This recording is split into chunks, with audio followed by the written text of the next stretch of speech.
Hey, it's Alan, and I just wanted to let you know that you can now listen to the ongoing history of new music early and ad-free on Amazon Music, included with Prime. Decades ago, I was the best man for my buddy Charlie and was in charge of driving the bridal car from the church to the reception.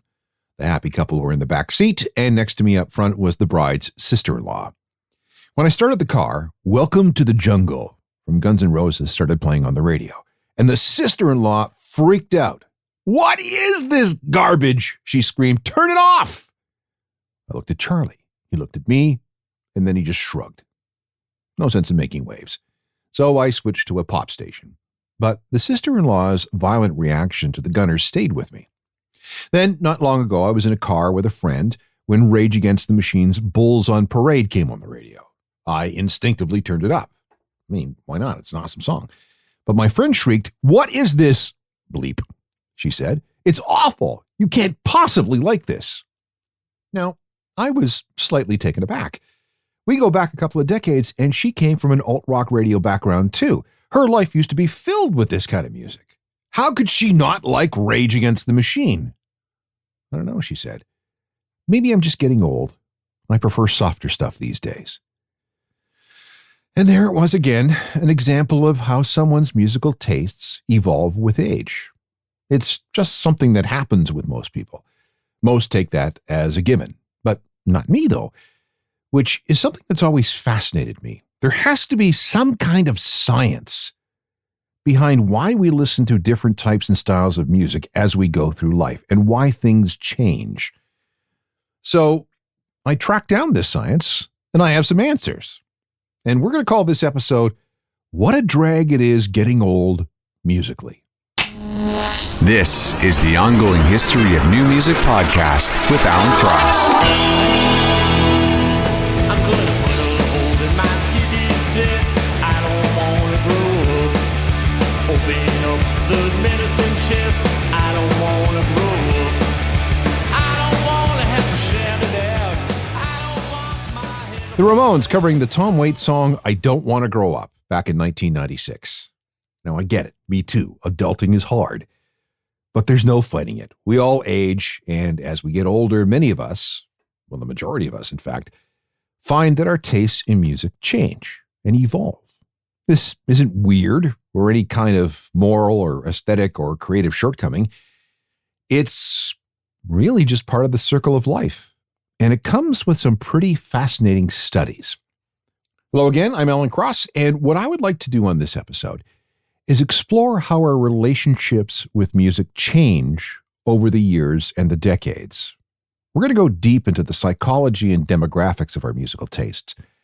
And I'm going to bet that a lot of this will sound pretty familiar whether you want to believe it or not.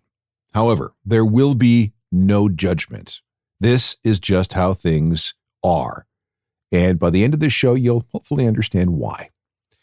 The first thing we need to accept is that every generation has the right to believe that the music of their youth is the greatest music of all time. And it has been this way since ancient times, when people like Socrates wrote things like this back around 400 BCE, no doubt annoyed by the music of young people. I will quote Socrates. "The children now love luxury. They have bad manners, contempt for authority. They show disrespect for elders and love chatter in place of exercise. Children are now tyrants, not the servants of their households. They no longer rise when elders enter the room. They contradict their parents, chatter before company, gobble up dainties at the table, cross their legs, and tyrannize their teachers."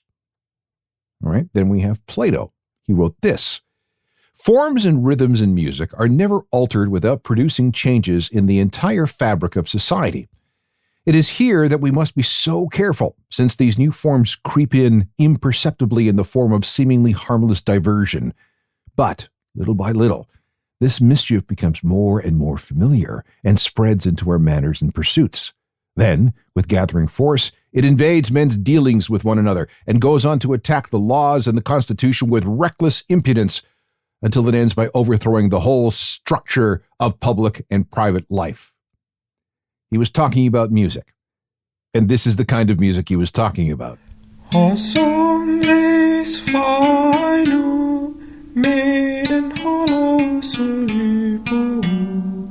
prosoligon esti todein, totelos ochronos apaitein. Plato hated slow music because he thought it promoted laziness and sloth. He hated fast music because it ruined any attempt at, quote, sober contemplation. These attitudes of elders towards music of the young only accelerated in the late 19th and early 20th century. Church hymns were fine. Classical music was uplifting and sophisticated. But folk songs, well, they were vulgar. Show tunes with their bouncy melodies were sure to give people heart attacks. When jazz started coming out of New Orleans around 1900, it was vile and evil, an affront to proper music. And it was made largely by African Americans, which compounded the problem. The elders said, look, if you want exciting music, there are military marches. Good, disciplined music for marching up and down the square. As jazz spread, there was a backlash. The answer to this cacophony was ballroom dancing, especially waltzes. When the big bands faded in the 1940s, the young gravitated towards R&B, the blues, country, western, and bebop, sneering at the old, outdated music of the 20s and 30s. And when rock and roll came along, that opened up huge generation gaps, many of them. Here's a 2023 quote from Keith Richards of the Rolling Stones. Don't get me going on modern-day music. Push-button drums and everything is synthesized.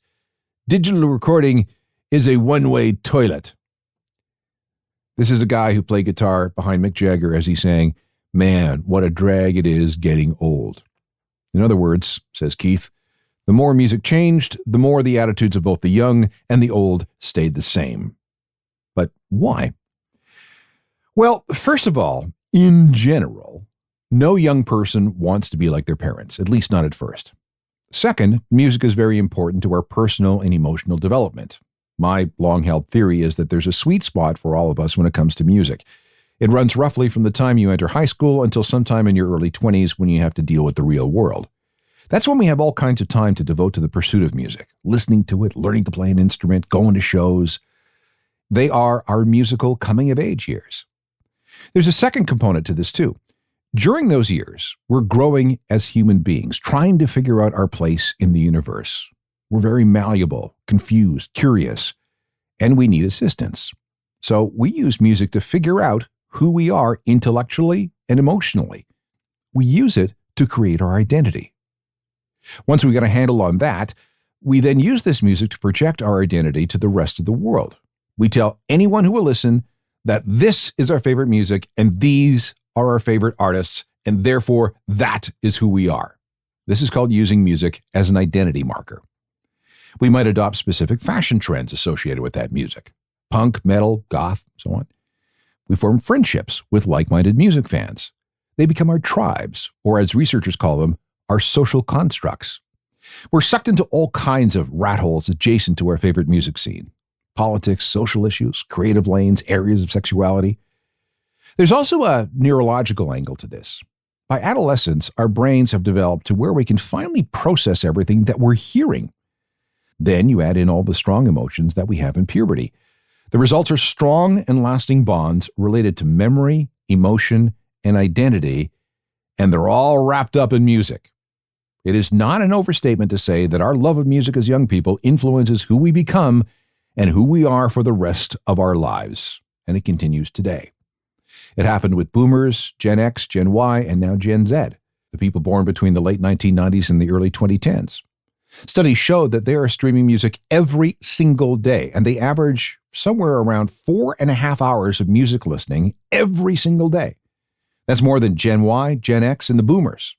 Those generations used to be in music just as much, but not anymore because, well, you know, life. Watch it now, here he comes. He doesn't look a thing like Jesus, but he talks like a gentleman, like you imagine when you were young.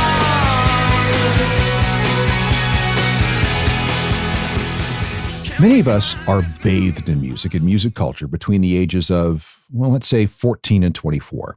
We are immersed in music. The songs we listen to then sets our musical taste for the rest of our life. But once we reach our mid-20s, the real world starts to intrude. Jobs and careers, families, mortgages, car payments. You know, the serious and unavoidable adult stuff that gets in the way of being the music fan you once were.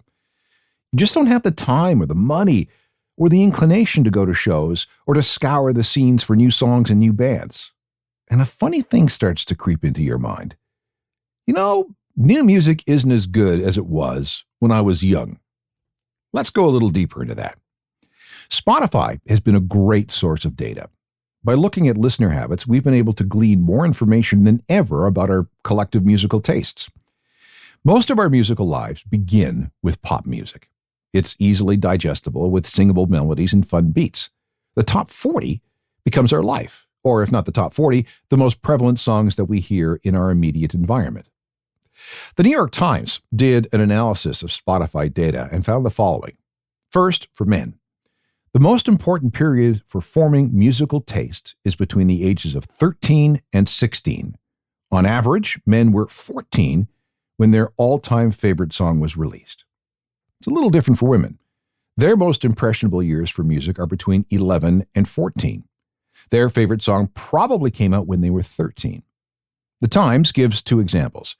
Radiohead released Creep in 1993. In their analysis, that was the 164th most popular song for 38-year-old men. So that means the song came out when they were 14. But if you look for Creep in people 10 years older or 10 years younger, it doesn't show up. Then there's this song from The Cure. It was released in 1987. It was massively popular in this analysis with 41-year-old women. Doing the math, they were 11 when it came out. This seems to point to childhood, or at least preteen musical influences, are stronger with women than they are with men. Feel free to discuss. Soft and lonely, you lost and lonely, you strangers, angels, dancing in the deepest oceans. Let's explore why young people are more open to music, including and especially unfamiliar music. Academics call this open-earedness. In 2013, there was a study of 250,000 people about changing musical behaviors. It found that 20% of our waking time during adolescence was devoted to music. That dropped to 13% in adulthood. Yes, we're more busy as adults, but they also looked at things in terms of psychosocial maturation. In other words, as adults, we know who we are, and we no longer need to rely on something external like music to help figure that out.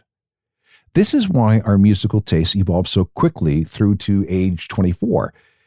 In fact, our desire for musical discovery and preference for new music is at its all-time peak when we are 23 for women and 24 for men. But by the time we're in our mid-30s, the social scientists say that our tastes have matured. This relates to one of the 5 personality traits that we all have. An openness to experience. In other words, we'll try anything, at least when we're young. As we age, though, we become more discerning. We start by aging out of our top 40 years in our teens as we start looking for music that is cooler, more substantial, more meaningful, more complex, and more cool. Another thing they discovered involves how our hearing changes as we get older. They call this hearing acuity. We can, over time, acquire a lower tolerance for loud sounds and audio with high frequencies. So you can see why that would be an issue. This means there's also a chance that your taste in music will get milder as you get older. Volume and thumping beats with high BPMs stops being a thing for you.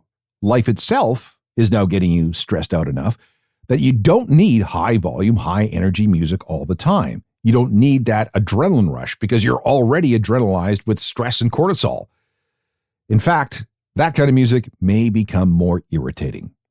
This doesn't mean you will stop loving the high volume, high energy music of your youth. That will be forever the greatest music of all time, right? But as for new music, not so much. Again, there is nothing weird about any of this. Even though you've always told yourself that you will never get old and never get uncool with music and always be down with the kids and whatever they're listening to, science says there are certain realities that we may all have to face. I'm an adult now. I got the problems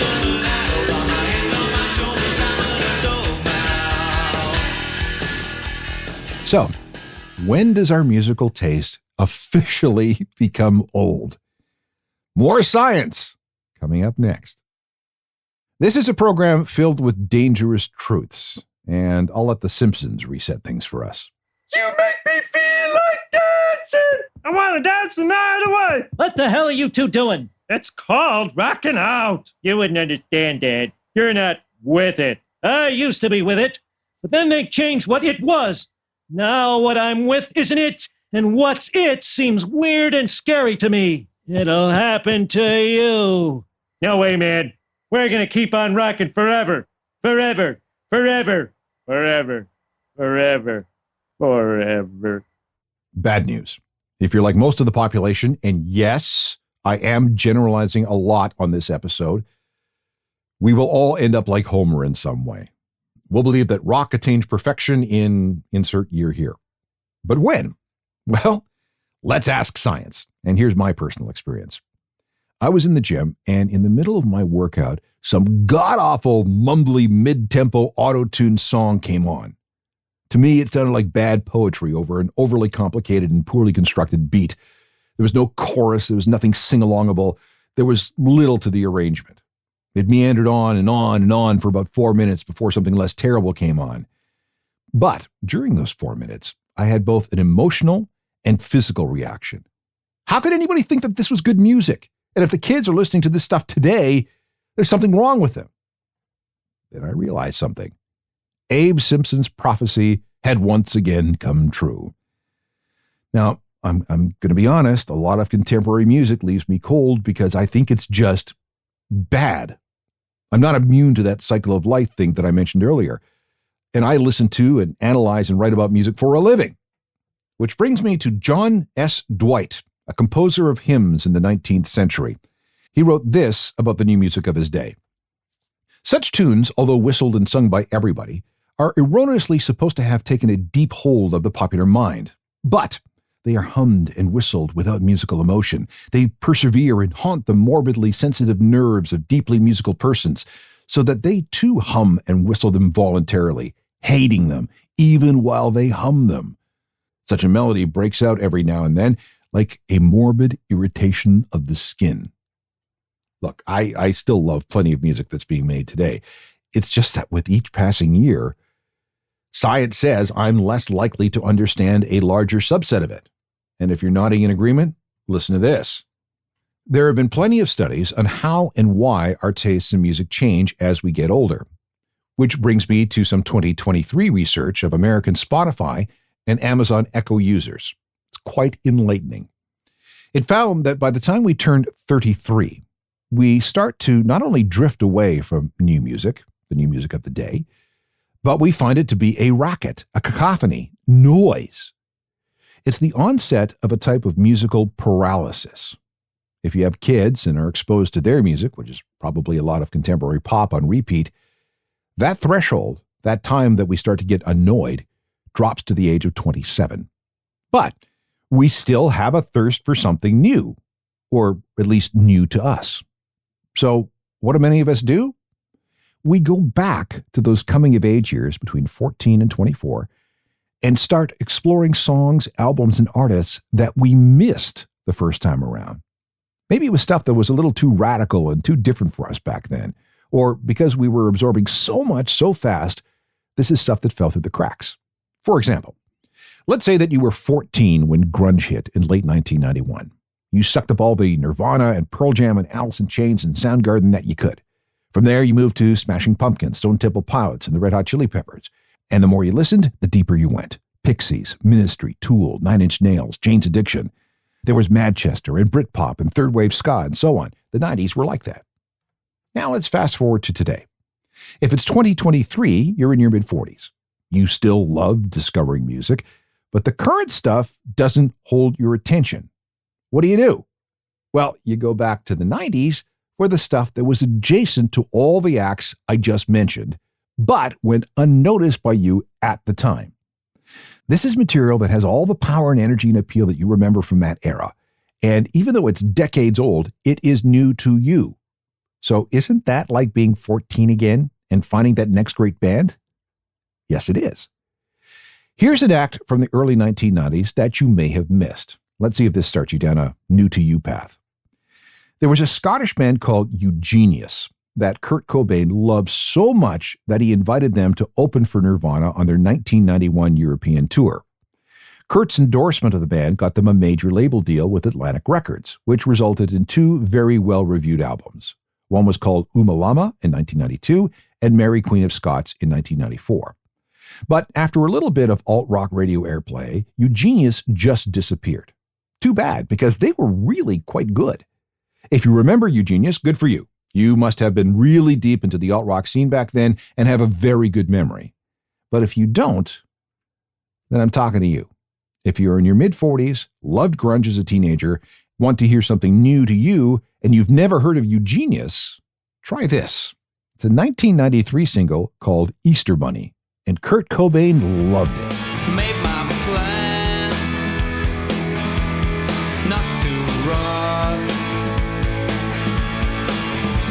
Can you feel the changes now at the end? In your heart. Now, I think you can see why Kurt Cobain liked Eugenius so much. And for you mid-40s folk, there's a lot more from the 90s still to be discovered. You just have to make time to do some research. Bands like Lush, Young Gods, Ocean Blue, Curve, Material Issue, Rhymes with Orange, Apotheosis. And you know something? I think there's a living to be made putting together playlists of lost music organized by year for people beyond the age of 27 looking for music that they missed when they were young. Note to self on that one. I should point out another study that might ring true, even though it does sound pretty cliched. Around the age of 42, many of us enter existential mid-age crises when it comes to music. We wake up one day and say to ourselves, wait, I'm not old. I'm still down with the kids. I'm just as cool when it comes to new music as they are. So for the next 12 months, and again, I'm speaking generally, not to everybody, but for the next 12 to 18 months, we throw ourselves back into the music world, trying to recapture the emotional glory of the music discovery we had during those coming-of-age years 2 decades previous. But by age 44, most of us say, screw it, this new stuff sucks. And what do? We go back to our comfort food music, the music of our youth. This is part of what's being called the death of coolness spiral. You can actually graph our musical tastes. Let me see if I can describe this spiral to you. It's a circular graph with a line that spirals out from the center, plotting our age against affinity for current music. The older we get, the further our tastes deviate from current music. And the graph shows a slight wobble between 42 and a half and late age 43 before it smooths out again. Again, total generalization may not apply to you, but it's what the social scientists have discovered. And I'm really sorry about that. Everybody's gone, and I've been here for too long. The faces on my own. Well, I guess this is growing up. Well, I guess this is growing up. Here's another thing that happens as you get older when it comes to music, and it's totally unavoidable. You become an experienced and knowledgeable consumer of music. When you're young, everything is new and interesting. But as you get older, you start to notice cycles and trends. The sounds you hear today become rather familiar, or at least you have a sense of deja vu. Let's say you stumble on a band like Beauty School Dropout. Good group. But don't they sound a lot like Blink-182? And wasn't Blink sound descended from Green Day?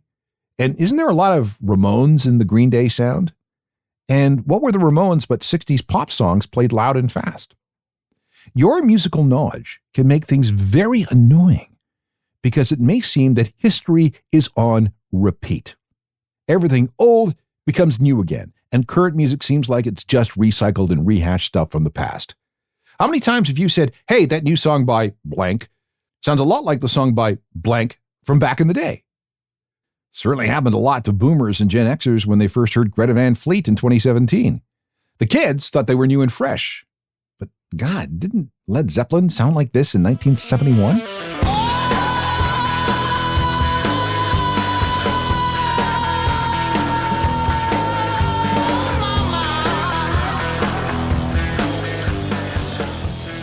Here's what you have to remember about bands like Greta Van Fleet.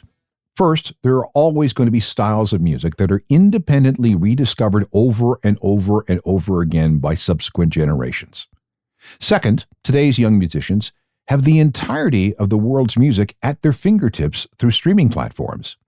And third, many of them have parents who were music junkies when they were young, and they were only too happy to share their record collections with the kids. Look, if you're 17 and you discover the power of Led Zeppelin and it really speaks to you, aren't you going to follow in those footsteps, at least at first? Look, musicians are always influenced by those who came before them. So what's wrong with a bunch of young kids picking up on the sounds of an older band, even one that was around 50 years ago? Ponder that for a moment.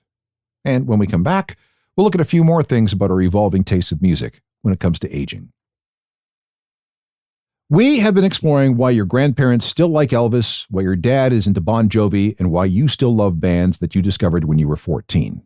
It's the whole cycle of life thing when it comes to our evolving tastes in music.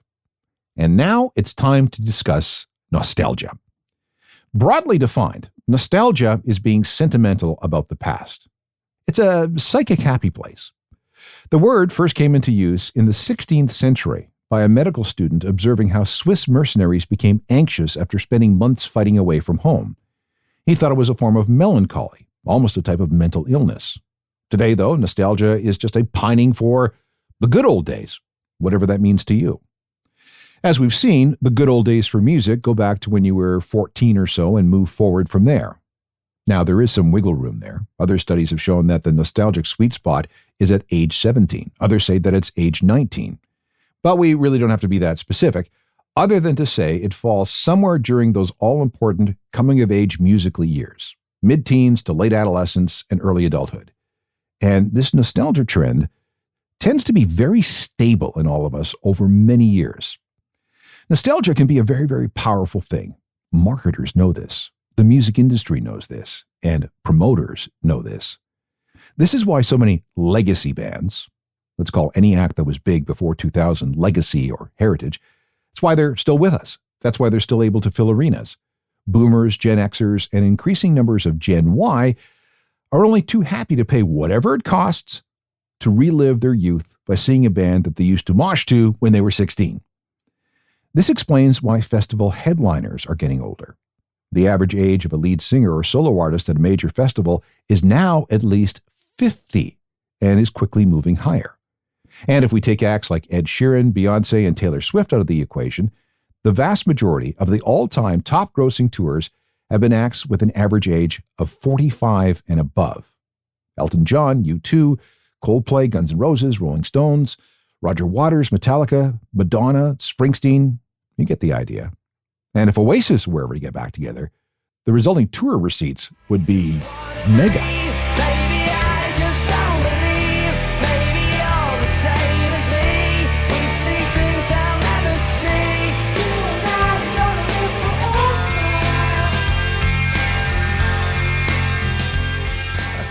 Now comes another difficult question.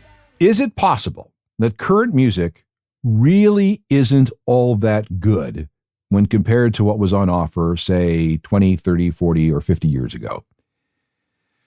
Well, the answer is highly subjective and can also be very technical. I can try to distill thousands of arguments down to just a couple of concepts. When old music was new, there was nothing like it. Rock was still young. It was still evolving both creatively and technically. And you can only be first, you can only be new once. The Beatles are still popular because they got to so many great melodies and arrangements before anyone else did. Jimi Hendrix and Eddie Van Halen were the first to do things with an electric guitar that no one else had. Bands like Black Sabbath and Led Zeppelin got to so many of the great guitar riffs first, and thus have claimed them for all time. The sounds from effects pedals, Marshall stacks, synthesizers, and drum machines were once new, but are now part of the standard arsenal of musical tools. And let's face it, there hasn't been a revolution in the sound of rock in forever. Meanwhile, hip-hop, which was incredibly game-changing, has also hit something of a wall. A generation gap has formed in hip-hop too, with old schoolers and gangster rap fans pitted against the Drakes and Chris Browns of today. There were only 12 notes in the Western musical scale, and there are only so many to put those notes together in an aesthetically pleasing manner. There were a finite number of chord changes, and with this current era of popular music, which dates back to the birth of rock and roll in the early 1950s, it's approaching the age of 70, and there's bound to be repetition. And dare I say it, I hate to, stagnation? Others will point to the ease with which music can be created today. Instruments like Ableton Live, beats and stems included with programs like GarageBand, the team method of songwriting known as top lines and beats that's so prevalent today, the ability to buy ready-made beats online for a few bucks, and once you create a song, it costs nothing to upload it to Spotify and make it available to the entire planet. So maybe, yeah. If you remember the days of real musical instruments that took years to master, and the limited amount of music made available by the record industry, radio, record stores, music magazines, and video channels, you might think that the kids have it all too easy these days when it comes to making music, which, however, is a discussion for another time, but that would be a good one. Here's what I can tell you. Study after study shows that once you get into music as a kid, you're into music for a lifetime. Now, we may engage less and less in new music as we get older, but that doesn't mean that music falls out of our lives. The music you're into will change to meet your psychological and social needs. Your relationship with music will evolve, but you will never be able to do without music. For example, you may still enjoy discovering new music, but your tastes may mellow. Instead of 9 Inch Nails all the time, you might find yourself gravitating towards Fleet Foxes. We may start trying jazz or classical music as we seek complexity, challenge, and sophistication. Instead of using music to form our identity, we use it in our close, intimate relationships. We eventually stop choosing music in hopes that our tastes will gain us acceptance with others and start listening to music strictly for ourselves. We seek out material that is positive and relaxing on some deeply personal level. Bottom line, embrace the cycle of life when it comes to what you want to listen to. Listen to what gives you joy. Respect all music and listen to what you want. Hey, what other choice do we have? Forever young, I want to be forever young. Do you really want to live forever? Forever young. I hope I haven't got you too down about music and age and everything that goes along with it. Again, no judgment anywhere in this program. This is a life cycle that extends back literally thousands and thousands of years. Maybe you can use this information for a little self-reflection as a way to help understand what's going on with your relationship to music. Above all, and I'll repeat this, every generation has a right to believe that the music of their youth is the greatest music of all time. No one is immune from that. No one. If you want more ongoing history, there are hundreds of podcasts available for immediate download wherever you get your podcasts. They're all free, too. Let me know what you think through alan@alancross.ca. There's my website, ajournalofmusicalthings.com. It's always being updated with music news and information, as well as recommendations for new music I think you might like, no matter how old you are. We can connect through Facebook, X, Instagram, and Threads. And don't forget about my other podcast, Uncharted, Crime and Mayhem in the Music Industry. If you like true crime and you like the idea of it intersecting with music, here you go. Until next time, just remember the immortal words of Abe Simpson. I used to be with it, but then they changed what it was. Now what I'm with isn't it, and what's it seems weird and scary to me. It'll happen to you, to you, to you, to you. Technical Productions by Rob Johnston. I'm Alan Cross.